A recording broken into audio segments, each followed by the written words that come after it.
বন্ধুরা, আপনাদের মধ্যে যারা Ryzen 5 7600 এর মতো প্রসেসর নেয়ার কথা চিন্তা করছেন অথবা RTX 4060 নেয়ার, তো বর্তমান সময়ের জন্য আরেকটু যদি ওয়েট করতে পারেন তো আপনার জন্য খুব ভালো একটা অপশন হতে পারে যদি আপনি মিড রেঞ্জ ক্যাটাগরির পিসিকে প্রায়োরিটি দিয়ে থাকেন। আর এরকম আরও বিশেষ কিছু নিউজ নিয়ে আজকে কথা বলবো, অ্যান্ড অবশ্যই আপনারা শেষ পর্যন্ত থাকবেন। তার সাথে বলতে চাই, hello WhatsApp guys, CPS here and you are watching PC Tech BD, and of course it's news time, so let's get started. So first thing first, অবশ্যই বলতে হবে AMD যে 6 কোরের Ryzen 5 7600 নন-এক্স যেটা, সেই সিপিইউটির প্রাইস দেখা গেছে $190, যেটা অবশ্যই একটা ভালো থিং।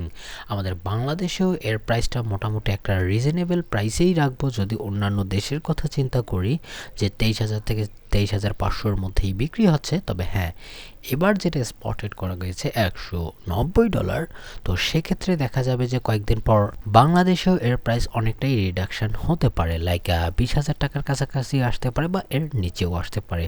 আর এটা আমি এমনি বলছি না, এরকম সিপিইউ আমরা অনেক দেখেছি যেগুলোর AMD এর প্রাইস 30,000-এ এসেছিল, সেগুলো আবার 20,000 টাকার নিচেও চলে এসেছিল। আর এইগুলো আপনাকে সলিড রকমের পারফরমেন্স দিবে, এ সম্পর্কিত হয়তো বা অনেক কয়টা ভিডিও পেয়ে যাবেন।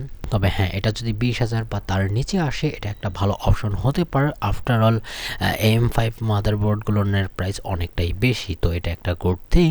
তারপরে যে ডিলটার কথা বললাম সেটা হতে পারে RTX 4060 অথবা 3060 Tiর মতো আপনি গ্রাফিক্স কার্ড খুঁজছেন এবং প্রাইসও বর্তমান সময়ের জন্য মোটামুটি বাংলাদেশের ক্ষেত্রে বেশি। তবে প্রাইসিংয়ের ক্ষেত্রে হয়তোবা এবার একটা আশার আলো আমরা দেখতে পারবো, কেননা জোটেকের GeForce RTX 4060 twin edge OC যে মডেলটি আছে, তা আবার হোয়াইট এডিশন, যার প্রাইস অনেক সময় প্রিমিয়াম দিতে হয় হোয়াইটের কারণে। তবে এটা দেখা গেছে শুধুমাত্র $280।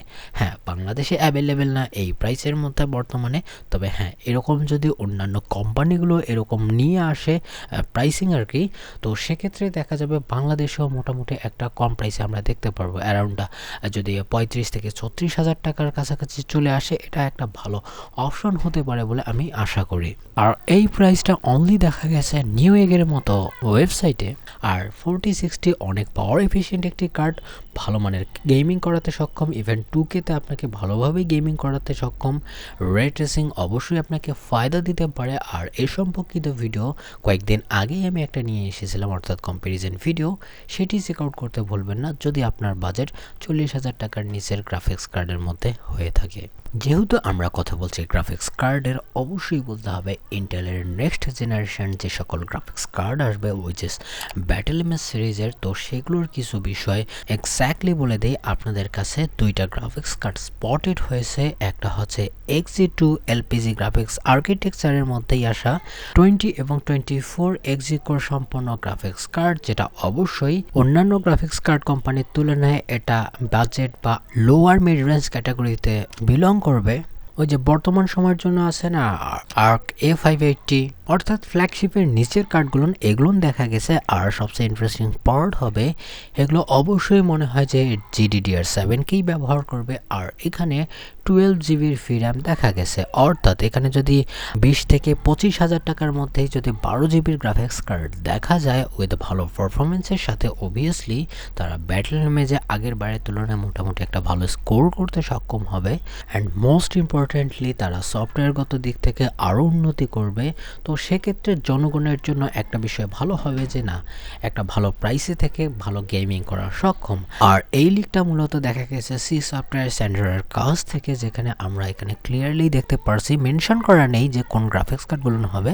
তবে হ্যাঁ, যেটা 24 XG কোরের সাথে আসবে সেটা আবার 384টা এক্সিকিউশন ইউনিটকে অফার করবে উইথ 1.8 GHz-এ, অ্যান্ড 320 এক্সিকিউশন ইউনিটের সেটাও মোটামুটি একটা ভালো লেভেলের পারফরমেন্স করতে পেরেছে। হ্যাঁ, এখানে দেখা যাচ্ছে যে ক্লকটা মোটামুটি নিচের দিকে নামানো আছে, যেহেতু এটা একটা সফটওয়্যার রিলেটেড বেঞ্চমার্কিং টুল থেকে নেওয়া হয়েছে, অর্থাৎ এটা ফুল পটেনশিয়ালে টেস্ট করা হয়নি। তবে হ্যাঁ, দেখি তাদের সামনের প্ল্যান কি থাকে। আর হ্যাঁ, VRAM-এর যদি চাহিদাটা পূরণ করতে পারে, আমরা জেনে গেছি যে অনেক গেমস বর্তমান সময়ে যেগুলো গ্রাফিক্স ডিমান্ডিং বা VRAM ডিমান্ডিং সেগুলো 8GB-তেও স্টে করতে পারছে না, সেটি একটা কনসার্নের বিষয়। তো 12GB যদি তারা কম প্রাইসের মধ্যে নিয়ে আসে, এটা একটা ভালো অপশন হতে পারে বাজেট গেমারদের জন্য বা মিড রেঞ্জ ক্যাটাগরিতে যারা পিসি বিল্ড করার চিন্তা করছেন। অ্যান্ড ব্যাটেলমেজ সম্পর্কে পারফরমেন্স রিলেটেড যদি সামনের দিকে কোনো নিউজ আসে অবশ্যই আপনাদেরকে দেওয়ার চেষ্টা করব। তবে কিছু আসুক অথবা না আসুক, AMD কিন্তু টাইম টু টাইম অনেকেই অনেক কিছু দিয়ে যাচ্ছে। আর বর্তমান সময়ে লিগ আসছে আপকামিং যে সকল আর্কিটেকচার হবে 8000 সিরিজের অর্থাৎ 8040 সিরিজের যে সকল ল্যাপটপ প্রসেসর হবে, আর যেটাকে আমরা বলছি স্ট্রিক্স পয়েন্ট। আপনারা আবার হক পয়েন্টের সাথে মিলিয়ে ফেলবেন না, যেটা আবার ডেস্কটপ এপিউর সাথে বর্তমান সময়ে স্টে করছে, সেটা না। নেক্সট জেনারেশনের ল্যাপটপের জন্য এখানে আমরা RDNA 3+ এর আর্কিটেকচার দেখব, অবশ্যই XDNA 2 অর্থাৎ নেক্সট জেনারেশনের যে সকল AI ফিচার থাকবে এখানেই থেকে যাবে, অর্থাৎ NPU আপনারা বলতে পারেন। আর এই স্ট্রিক্স পয়েন্ট এই বছরের মধ্যে আসতে পারে, অর্থাৎ 2024 সালের মধ্যে যে কোনো টাইমেই আসতে পারে। অ্যান্ড এই এপিইউগুলোর কিছু সিগনিফিকেন্ট বিষয়ের সাথে আসতে পারে। আমি যদি কথা বলি নেক্সট জেনারেশন অপারেটিং সিস্টেমের কথা, যেটা আসবে আবার মাইক্রোসফটের কাছ থেকে, আর তারা ক্লিয়ার করে দিয়েছে আমাদের যদি এই টাস্কে পূরণ করতে চাই বা কোনো AI পাওয়ার্ড মেশিন আপনারা নিয়ে থাকেন, সেটা যাতে মিনিমাম 35 টপস পারফর্ম করতে পারে। অ্যান্ড এই সম্পর্কিত বিষয়ে কিন্তু মাইক্রোসফট একটা কনফারেন্স করেছে ডেডিকেটেড, তো সেক্ষেত্রে এটা কীরকম পারফরমেন্স করতে পারে, কেননা এখানেও কিন্তু একটা কথাই ব্যবহার হচ্ছে, সেটা হচ্ছে AI। আর সঠিকভাবে এআইকে হ্যান্ডেল করতে গেলে কিছু তো ক্রাইটেরিয়া পূরণ করতেই হবে, তার রিকমেন্ডেশন কিন্তু মাইক্রোসফটই করে দিয়েছে। আর এটা সেক্ষেত্রে পাস করে যাবে, অর্থাৎ 39 টপসের কাছাকাছি পারফরমেন্স করতে পারে। চাইলেতেও এটাতে আরও স্কোর বেশি আনা সম্ভব, কিন্তু সাধারণভাবেও পারফরমেন্সের এখানে দরকার আছে, তাই সেটাকে প্রায়োরিটি দিয়ে এখানে 39-এর কাছাকাছি করা হয়েছে। এটা এস্টিমেট করা হচ্ছে, এক্স্যাক্টলি আমি বলছি না, কারণ যেহেতু এটা এখনো পর্যন্ত লঞ্চ হয়নি, দেখি সামনে AMD কী করে। তারপরের যে বিষয়টি আসছে এটি আপনারা স্টোরি বলতে পারেন। মার্ক জুকারবার্গ তিনি সাক্ষাৎ করে নিয়েছেন এনভিডিয়ার CEO জেনসেন হুয়াংয়ের সাথে, আর তিনি আবার আরেকটা জিনিস করেছেন, অর্থাৎ তারা তাদের ফেভারিট জার্সি সোয়াপ করে নিয়েছে, অর্থাৎ আমি এখানে জার্সি বলবো না, তাদের জ্যাকেট বলতে পারি। জেনসেন হুয়াংয়ের যে লেজেন্ডারি লেদার জ্যাকেট মার্কের গায়ে দেখতে পারছি, আর মার্কেটটা পরেছেন জেনসেন হুয়াং। আর এইদিকে আমি এই শীতের লেদার জ্যাকেট না কেনা সিপি। আমারও মনে মনে খায়ের ছিল যে জেনসেন হুয়াং গ্রাফিক্স কার্ড না দিক, হয়তোবা তার লেদার জ্যাকেটটা যদি আমাকে দিয়ে দিত। বাই দ্য ওয়ে, আপনাদেরকে কোন জ্যাকেটটা ভালো লাগছে অবশ্যই কমেন্ট সেকশনে জানিয়ে দিতে পারেন। অ্যান্ড চলে আসি আজকের ফাইনাল নিউজে, আর এটি অনেক ইম্পর্টেন্ট হতে পারে অনেকের জন্য, কারণ এটা একটা hardware monitoring tool which is HWinfo। তাদের যে 8ম ভার্সন সেটি তারা রিলিজ করে দিয়েছে, আর এটা একটা ভালো মানের মাইলস্টোন, আর আমিও এটা অলমোস্ট অনেক ক্ষেত্রেই ব্যবহার করে থাকি। আর সবচেয়ে ইন্টারেস্টিং পার্ট হচ্ছে এটাতে ইনবিল্ড OSDর সিস্টেম দেখতে পারেন, অর্থাৎ অন স্ক্রিন ডিসপ্লে যেটাকে বলে থাকা হয়। আর এখানে RTX 4070 এবং 4060-র যে নতুন ভার্সনগুলো আসতে পারে, কয়েকদিন আগেই আমি খুবই একটা গুরুত্বপূর্ণ ভিডিও বানিয়েছিলাম RTX সম্পর্কিত, যে সামনের দিকে কোন RTX এর বা 40 সিরিজের কার্ডগুলো আসতে চলেছে সেটি সম্পর্কে আপনারা যদি চেক আউট করতে ভুলে থাকেন অবশ্যই করবেন, অনেক ইম্পর্টেন্ট ভিডিও। যদি আপনারা এই ধরনের গ্রাফিক্স কার্ড নিতে চান তো হ্যাঁ, সেগুলোর সাপোর্টও আপনারা দেখতে পারেন। আর ওভারঅল আপনি অবশ্যই এই HWinfo এটা রিলিজ হয়ে গেছে, আপনি ফ্রি অফ কস্টও ব্যবহার করতে পারেন। আর অলরেডি যদি আপনি এটা ব্যবহার করে থাকেন কমেন্ট সেকশনে লিখতে ভুলবেন না।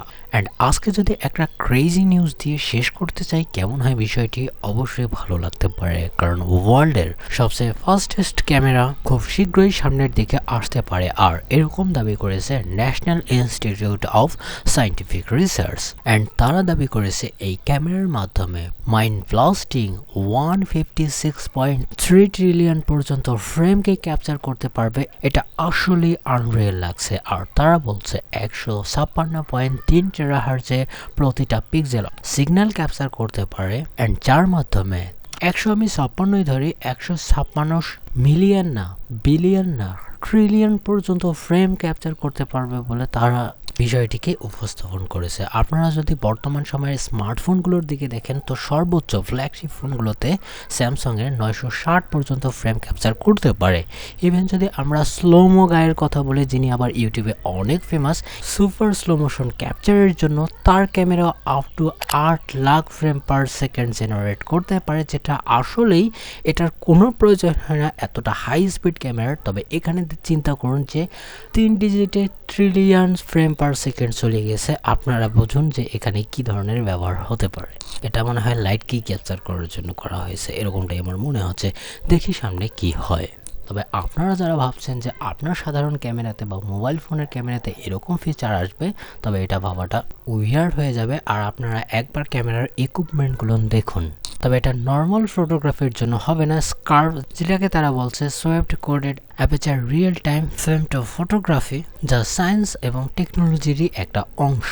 তাই নিউজটাকে কভার করলাম। আই হোপ যে আমি আপনাকে নিরাশ করিনি। যদি করে থাকি ডিসলাইক দিয়ে দিন। শুনেছি লাইক করলে নাকি আবার রিচ বেড়ে যায়, তো সেটিও আপনারা করতে পারেন। সাবস্ক্রাইব তো অবশ্যই। দেখা হবে নেক্সট কোনো ইন্টারেস্টিং ভিডিওতে। ভালো থাকবেন, সুস্থ থাকবেন। Bye bye.